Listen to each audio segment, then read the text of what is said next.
کوئی تیرے جیبے تو نہیں تار باندھے، کوئی تیری تنخواہ تو نہیں دے پہ بیٹھے ہوندے، آخر جائے رب نے انہیں کو دنیا میں بھیجے اور رب بڑھے پہ وچ انہاں کو رزق دے دے، تیرا جوانی وچ دے دے او بڑھے پہ وچ بھی رزق عطا فرمے دے، لیکن اولاد دا ایک اپنا مان ہوندے، اولاد دی ایک اپنی محبت تے پیار ہوندے، خدا دا واسطہ ہی ہے بڑھے پہ وچ پیو ماں کو نہ چھوڑیا کرو۔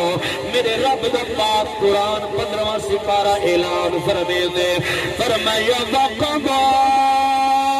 رَبُّكَ أَلَّا تَعْبُدُوا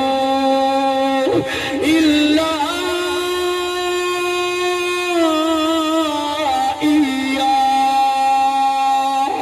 وَبِالْوَالِدَيْنِ إِحْسَانًا